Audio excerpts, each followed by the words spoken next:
네, 글로벌 이슈 플러스에 들어왔습니다. 주말 사이에 우리가 정말 계산할 수 없는 그런 이슈들이 본물 터지듯이 터져 나왔습니다. 미국이 이란의 핵시설을 타격을 했고요. 이란은 그에 대응해서 이제 호르무즈 해협 봉쇄 카드를 현재 만지작거리고 있는 그런 상황입니다. 아직까지 확정이 된 건 아니지만 그래도 결의안 채택 소식까지 전해지면서 오늘 장이 열리기가 조금 두려운 그런 분위기가 됐는데요. 과연 우리는 여기서 어떤 대안들을 좀 찾아가야 될지 미중 산업경제연구소 조용찬 소장과 얘기 나눠보도록 하겠습니다. 안녕하십니까? 예, 안녕하십니까? 네, 반갑습니다. 일단 지금까지 확인된 사실만 따지면 호르무즈 해협 차단 가능성이 있는 상황이고 확인된 사실만은 어쨌든 미국이 이란의 핵시설 3곳에 폭격을 했다 정도까지거든요. 앞으로 어떻게 될까요? 네, 일요일 날 새벽 2시에 미국이 미드나잇 햄머 작전을 통해서 이란의 핵시설 3곳을 타격을 했는데요. 포르도를 비롯해서 나탄즈, 에스판인데 이 중에서도 포르도 같은 경우에는 B2 스텔스 폭격기를 통해서 벙커 버스터 폭탄을 투하하기도 했습니다. 이제 문제는 포르도 같은 경우에는 이스라엘이 이 지역에 대한 공격을 했지만 피해가 미미했기 때문에 미국을 끌어들이는 데 성공을 했다는 거고요. 또 나탄즈나 이스파한 같은 경우에는 미국 해군의 핵 잠수함에서 발사된 토마호크 미사일이 30방이나 발사됐다고 합니다. 이제 이란에 대한 미국의 공습은 사상 처음인데요. 이제 추가 공습 계획은 없다고 했지만 이스라엘이 교묘한 방법을 통해서 트럼프를 끌어들였기 때문에 트럼프가 가장 싫어하는 끝없는 전쟁에 발을 담궜다는 점에서 앞으로 그 전쟁이 장기화는 좀 불가피하지 않을까 보여집니다. 그렇군요. 전쟁의 장기화 이게 모르겠습니다. 진짜 미국과 이란의 어떤 크기라든지 국력이라든지 군사력을 고려했을 때 게임이 되는 일인가라는 생각도 들기는 합니다만 그래도 이란이 만약에 결사항전을 선택을 한다면 어떻게든 계속 예를 들면 러시아 우크라이나처럼 뭔가 계속 일어날 가능성도 배제할 수는 없겠죠. 과연 어떤 양상으로 진행이 되는지 이런 부분들을 앞으로 잘 지켜봐야 되는 포인트가 됐는데요. 결국에는 궁금한 건 이란이 어떤 카드를 꺼낼까라는 부분이거든요. 호르무즈 해협 얘기도 나옵니다만 일각에서는 일단 중동에 있는 미군 기지들을 타격할 가능성도 있다라는 얘기가 있는데 어떻게 보십니까? 네, 신성 국가인 이란 같은 경우에는 미국을 가리켜서 큰 악마라고 불렀는데요. 사탄이라는 이야기죠. 그리고 이스라엘은 작은 사탄이라고 불러왔습니다. 이제 굴욕적인 협상 테이블에 나가게 됐을 경우에는 사탄의 자신들이 무릎을 꿇었다는 이런 감정이 일어날 수밖에 없기 때문에 이렇게 되면 미국에 의해서 하메네이가 레짐 체인지가 되는 것이 아니라 이란 내 강경파에 의해서 정권이 교체될 가능성도 있다는 겁니다. 이란 같은 경우에 국민은 현재 탄약이 60일밖에 되지 않는다는 건데요. 이 때문에 공격도 60일 정도까지는 지속될 가능성이 크지 않나 보여지고요. 이를 더 지속하기 위해서는 러시아라든지 중국 쪽에서 자금 지원 내지 무기 지원이 있어야 되는데 이들 나라 같은 경우는 지코가 석자이기 때문에 지원은 거의 불가능하지 않을까 보여집니다. 그런 측면에서 보면 이란 같은 경우에는 2달 이내 협상에서 유리한 고지에 서서 미국을 좀 압박하기 위해서 미국의 군사 기지 공격 카드, 또 에너지 수송의 동맥인 호르무즈 해협에 대한 봉쇄, 또 이것뿐만 아니라 기뢰 부설, 또 유조선에 대한 미사일 공격 쪽에 나설 가능성이 큰데요. 이제 문제는 이스라엘 같은 경우에는 미국을 교묘하게 좀 끌어들였기 때문에 확전될 가능성이 크지만 미국 입장에서는 아무래도 소극적 태세를 볼 수밖에 없는데요. 아무래도 레짐 체인지가 됐을 경우에 중동 지역의 치안이 불안해지면서 국제 유가가 계속 상승을 한다면은 결국 미국 같은 경우에도 소비자들이 쓰는 휘발유 가격이 개론당 7달러까지 올라가게 되는데요. 관세에 따른 물가 상승 압력까지 더해졌을 경우에 트럼프 같은 경우는 내년 11월 중간 선거에서 치명적인 타격을 받을 수가 있기 때문에 그렇습니다. 특히 이라크 전쟁 당시를 봤을 경우에 개전 직전에 248만 배럴 정도 되는 원유 공급을 무역을 복귀하는데 5년이 걸렸다는 측면에서 이란에 대한 공격은 좀 소극적이지 않을까 보입니다. 맞습니다. 그때와 뭐 지금은 상황이 많이 다르기는 하죠. 일각에서는 미국이 중동의 어떤 원유 수입을 많이 의존하던 것을 많이 바꿨다라는 얘기도 있어서 만약에 그런 일들이 계속 일어나더라도 미국이 또 대응할 만한 플랜들을 갖고 있다라고 얘기는 합니다만 근데 또 일단 단기적으로는 모두가 걱정하고 있는 상황이기 때문에 이 상황이 불가피하게 확산될 가능성을 배제할 수 없을 것 같습니다. 그리고 우리가 좀 상식적으로 생각을 한다면 당연히 이란의 선택지가 뭐 최대한 많은 국민들을 좀 보호하는 그런 선택지로 가면 좋겠지만 이게 종교가 관여된 문제는 우리가 다르게 생각할 수도 있는 그런 변수들을 계속 고려해야 되거든요. 그렇기 때문에 계속 시나리오를 명확하게 파악할 수가 없는 그런 분위기인데 저희 입장에서는 일단 가장 중요한 건 유가입니다. 유가가 과연 어느 정도까지 우리가 열어놔야 될지 좀 궁금하네요. 네, 미국의 공격 소식이 전해지자마자 장외에서 WTI 가격 같은 경우는 78달러 그리고 금 가격은 3,400달러까지 올라가게 됐는데요. 이제 앞으로 이스라엘의 뜻대로 확전이 계속이 된다면은 2022년 2월 달에 러시아가 우크라이나 침공과 같은 유가 급등 사태가 있지 않을까 보여집니다. 개전 전날에는 75달러 정도로 안정이 됐지만 개전 이후에 그 한 달간을 보면 126달러까지 급등을 했는데요. 원유 동향 같은 경우에는 불확실한 부분들이 상당히 많습니다. 미국을 비롯해서 서방 국가들은 이란의 원유를 수입하지는 않고 있지만 호르무즈 해협이 봉쇄됐을 경우에는 이 폭이 161km밖에 안 되고요. 그리고 아주 좁은 곳 같은 경우는 33km 정도밖에 안 되기 때문에 여기에서 무슨 일이 발생한다면 매일 하루 110척이 지나다니는 이 해역이 막혔을 경우에 하루에 2천만 배럴 정도의 원유 수급의 차질을 빚어줄 뿐만 아니라 세계의 그 물동량에도 큰 영향을 끼치지 않을까 보여집니다. 이렇게 된다면 유가 급등, 그다음에 수출 감소로 인해서 세계 경제는 스태그플레이션에 빠져들 수가 있는 상황이고요. 우리나라 같은 경우는 유가가 급등한다고 해서 소비 심리는 크게 위축되지는 않을 것으로 보여집니다.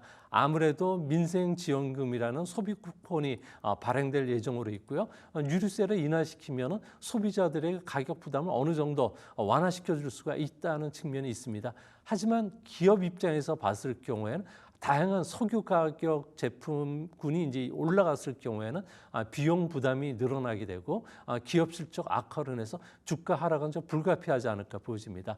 주시장 같은 경우에도 FRB 같은 경우는 이는 6월 달에 회의에서 보다시피 연준 의원들 같은 경우는 올해 말까지 제로 금리를 금리를 인하 횟수를 제로까지 보는 견해가 4명에서 7명으로 늘었는데 물가 상승의 압력이 더 높아진다면 더 늘어나지 않을까 보여지고요. 이를 막기 위해서는 서방 국가들뿐만 아니라 전 세계가 외교적 역량을 갖춘다든지 그리고 트럼프 대통령이 90일간 상호관세 정지를 좀 더 연장하는 안들이 좀 꺼내질 가능성이 있지 않나 보여집니다. 그렇군요. 이렇게 좀 어려운 상황에서 저희가 뭐 걱정만 하고 있을 일은 또 아니니까 그 안에서 좀 대안을 찾아봐야 될 것 같은데 미국 증시 기준으로는 결국엔 이럴 때 M7이 좀 안식처가 될 수 있을지 궁금합니다. 네, 이머징 시장은 지금 잘 나가고 있는데 반면에 선진국 시장은 지금 상당히 좀 부진을 면치 못하고 있는데요. 아무래도 생성 AI 관련주들이 좀 주도주 역할을 해주고 있지만 지정학 리스크가 경제나 기업 실적에 어떤 영향을 끼칠지는 전혀 지금 알 수 없는 상황이고요. 트럼프 행정부의 정책에 대한 불안감들이 여전히 존재하고 있기 때문에 미국 증시 같은 경우에도 그렇게 큰 폭의 상승할 수 있는 여력은 없지 않나 보여집니다. 다양스러운 것은 M7을 비롯해서 필라델피아 반도체 지수 같은 경우에는 이번 실적 시즌에는 실적이 상당히 좋아지고 있는데요. 아무래도 주요 주가 지수의 12개월 예상 EPS를 본다면은 상당히 강한 탄력을 좀 주고 있다는 겁니다. 이 때문에 글로벌 투자자들 같은 경우에는 실적 측면에서 우위성이 뚜렷한 M7이라든지 그리고 필라델피아 반도체 지수의 실적 발표를 전후해서는 단기적인 매수세가 좀 들어올 수 있다는 점에서 아무래도 그 단기 투자가들에게는 좋은 투자 대상이 되지 않을까 생각이 됩니다. 그렇군요. 방금 또 말씀해 주신 것처럼 사실 선진국보다 최근에는 이머징 국가들의 약진이 좀 눈부신데 최근에 미국 증시에서 자금이 이머징 쪽으로 쭉 많이 퍼지고 있다는 얘기가 있어요. 어느 쪽으로 좀 많이 가고 있나요? 네, 그 월가 같은 경우에는 선진국 증시라든지 북반구 제조업 국가들 증시를 글로벌 노스라고 부르고 있고요. 반면에 신흥국 중에서도 내수 기반에 의존한 성장을 하고 있는 나라, 특히 인구 증가가 뚜렷한 나라는 글로벌 그 사우스라고 부르고 있는데요. 최근에 들어와서 분산 투자를 중시하는 글로벌 투자가일수록 아무래도 그 글로벌 그 사우스 쪽의 투자 비중을 지금 상당히 높여가고 있는 상황입니다. 이 때문에 글로벌 사우스와 관련된 펀드들이 있는데요. MSCI 글로벌 사우스 셀렉트 인덱스라고 하는 상품들이 최근 들어서 상당히 인기리에 판매가 되고 있다고 합니다. 글로벌 증시 중에서도 선진국 경제 같은 경우에는 현재 수축 국면에 들어갔기 때문에 투자 포지션을 축소하는데 축소한 만큼 글로벌 사우스 쪽의 투자 비중이 좀 높아지고 있다고 합니다. 이로 인해서 글로벌 사우스 국가의 대표 종목인 인도나 브라질, 남아공처럼 인구는 계속 증가하면서 소비도 늘어나고 성장 잠재력이 내수 기반에 의해서 성장을 하고 있다는 측면에서는 국제 투자은행들이 이쪽에 대한 비중은 계속 늘려가지 않을까 보여집니다. 그렇군요. 글로벌 노스에 반해서 글로벌 사우스 인구 증가가 좀 있고 계속 성장하고 있는 그런 국가들 쪽으로 자금이 이동하고 있다라는 것도 특징적인 그런 부분이네요.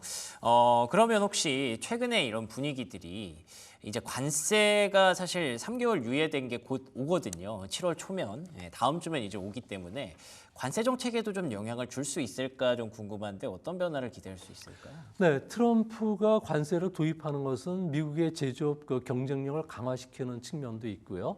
또 협상을 통해서 많은 것을 양보받기 위한 것도 있지만 현재 그 이런 트럼프의 관세 그리고 보호무역주의는 일회성이 아니라 장기화될 가능성이 크다는 겁니다.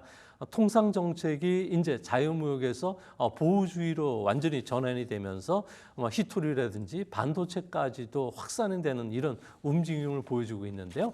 2010년 들어와서 그림을 보시면은 새로 발표되는 무역 제한 조치들이 지금 상당히 크게 늘어나고 있고요. 또 미국 안에서는 자유무역과 관련해서 비관적으로 보는 시각이 상당히 많아지고 있다는 겁니다. 자유무역을 통해서 미국이 잃는 것이 많다고 보는 그 여론조사가 무려 59%가 되고 있고요. 이는 얻는 것이 많다고 했던 37%보다도 크게 웃돌고 있다는 겁니다. 이제 앞으로 국제 질서가 다각화되기 시작했고요. 에너지의 자원화뿐만 아니라 기술 패권 전쟁이 격화된다면 보호무역 시대는 아무래도 좀 더 오래 지속이 될 수밖에 없고 그런 측면에서 보면 앞에도 말씀드렸듯이 글로벌 노스 제조 기반의 무역을 추진하는 선진국 경제 특히 주식시장 같은 경우에는 외국인들 자금 이탈이 좀 더 지속이 될 가능성이 있지 않나 보여집니다. 그렇군요. 그러면은 이런 상황들이 우리나라 경제에는 어떤 영향을 주고 있는지 궁금합니다. 앞으로에 대한 전망도 한번 주실 수 있을까요? 네, 트럼프 관세가 최근 들어와서 다시 개량 모델을 돌려보면은 전 세계 경제에 마이너스 0.7% 정도 하락 요인이 있는데요. 그 중에서도 국가별로 보면은 미국이 가장 큰 마이너스 2.3% 정도 장기적으로 하락을 한다고 합니다. 이외에도 북미 지역인 그 멕시코 같은 경우는 1.3% 하락하게 되고요. 캐나다 같은 경우에는 마이너스 1.1%로 비교적 큰 폭의 마이너스를 피할 수는 없을 거라고 보고 있습니다. 중국 같은 경우에도 미국과 패권 경쟁을 벌이다 보니까 미국의 견제로 인해서 성장률이 중장기적으로 0.7% 정도 악영향을 받는데요. 반면에 EU라든지 일본, 우리나라 같은 경우에는 경제에 미치는 영향이 제로 내지 마이너스 0.1%에 불과하고요. 인도나 그리고 아시안 국가들은 오히려 플러스 성장을 하게 되는데요. 아무래도 중국으로부터의 생산 거점이 이동하는 이용하거나 아니면은 우리나라나 일본 같은 경우에도 중국에 있는 공장들을 다시 회귀하는 그런 움직임이 있다는 겁니다. 대표적으로 조선이나 철도, 전기전자, 기계 이런 쪽은 생산 증가가 국내에서 더 일어날 수가 있기 때문에 그런 측면에서는 호재가 아닌가 이렇게 생각이 되는데요. 이런 측면에서 보면 트럼프 관세가 우리나라 경제에는 분명히 부정적인 영향을 주지 않고 긍정적인 영향도 주고 있다는 겁니다. 그런 측면에서 보면은 뭐 가치 체인에 우리나라가 좀 더 많은 투자를 해야 된다는 거죠. 방산을 비교해 보면은 신속한 공급을 해준다든지 현지 생산 체계를 구축한다든지 상대국가 위닝 관계를 구축하거나 기술 이전과 같은 이런 새로운 모델을 썼을 경우에는 대미수출을 통해서 잃어버린 부분들을 팔로 다각하는 정책을 통해서 성장을 좀 이끌어낼 수 있는 호재도 되지 않을까 생각이 됩니다. 그렇군요. 뭐 물론 관세 전쟁과 지금 실제로 중동에서 우려하고 있는 실제 무기, 미사일이 쏘아 올려지는 그런 실제 전쟁과는 물론 다릅니다. 그렇지만 전 세계가 지금 어쨌든 큰 틀에서 보면 계속 갈등이 유발되고 점점 이렇게 좀 떨어져 살려고 하는 그런 모습들이 나오고 있는 게 이게 계속 폭발하다가 이렇게 가끔 이벤트를 만들어내는 그런 구조라고 봤을 때는 이 패러다임 전환에 우리가 익숙해져야 될 수도 있을 것 같아요. 그래서 말씀해 주셨던 조선, 방산, 뭐 철도 이런 인프라 쪽에서는 계속 그런 기회가 되는 이벤트들도 또 나올 수 있겠다라는 생각이 들기는 하네요. 근데 아까 그 글로벌 노스, 사우스 이렇게 표현해 주셨는데 그 중에서도 우리가 좀 타겟팅을 해본다면 어느 쪽까지 좀 들어갈 수 있을까요? 네, 인도 증시와 관련된 월가의 그 보고서들이 지금 집중적으로 나오기 시작을 했는데요. 최근 한 달간 다른 이머징 시장보다 상당히 뚜렷하게 증가하는 추세가 보여주고 있습니다. 아무래도 2024년 9월 달에 인도 증시에서 많이 외국인들이 이탈하면서 인도 증시가 조정이 들어갔는데요. 하지만 최근 들어서 경기가 회복이 되기 시작하면서 외국인들의 자금 유입이 뚜렷해지고 있는데요. 4월과 5월 달에 들어와서 인도 증시가 상승한 것도 이 때문인 것으로 보여집니다. 월가의 리포트를 자세히 살펴보니까요. 인도 경제는 내수 주도형 경제이기 때문에 트럼프 관세의 영향을 가장 덜 받는다는 측면, 그리고 기업의 실적이 회복 추세를 타고 있고요. 애플을 비롯해서 다국적 기업들이 많은 투자 자금들이 몰리면서 외국인 직접 투자 자금이 경기 회복을 좀 이끌고 있다는 겁니다. 이뿐만 아니라 인도 중앙은행 같은 경우에는 현재 그 0.5% 금리를 낮춰줬는데요. 앞으로도 추가적으로 더 금리를 낮출 가능성이 있기 때문에 그런 측면이 인도 증시의 투자를 좀 불러온 것으로 보여집니다. 그렇군요. 그 인도의 그 성장 전망 간단히 한번 들어볼 수 있을까요? 네, 인도 같은 경우는 2025년부터 2030년까지 앞으로 연율로 한 6% 이상 성장을 달성할 것으로 보여지는데요. 이는 중국이 3% 내점을 비교해 보면 상당히 그 역동성이 뚜렷하다는 겁니다. 그런 측면에서 봤을 경우에 성장 잠재력을 갖고 있는 중소형 하이테크 관련주들로 외국인 투자 자금들이 집중이 되고 있는데요. 이런 중소형 그 주의 EPS 증가율을 보면 2027년 3년 정도는 연율 기준으로 해서 20% 정도 고성장을 한다고 합니다. 인도뿐만 아니라 중국은 선행 지표 역할을 해주고 있는데요. 중국 같은 경우에도 고성장기에는 하이테크 관련주들이 급등을 했기 때문에 인도 증시에서도 이런 흐름이 있다는 측면에서 앞으로 인도와 관련된 중소형 하이테크 관련 펀드들 쪽으로는 가입 문의랑 가입자들이 크게 늘지 않을까 보여집니다. 알겠습니다. 결국에는 전 세계가 중국을 대체할 수 있는 시장을 지금 찾아야 하는 숙제를 갖고 있는 것 같습니다. 인도가 그 대안이 될 수 있을지 앞으로도 위기 속에서 인도 혹은 대안들 계속 찾아봐야 될 것 같네요. 지금까지 조용찬 소장과 얘기 나눠봤습니다. 오늘도 좋은 말씀 고맙습니다.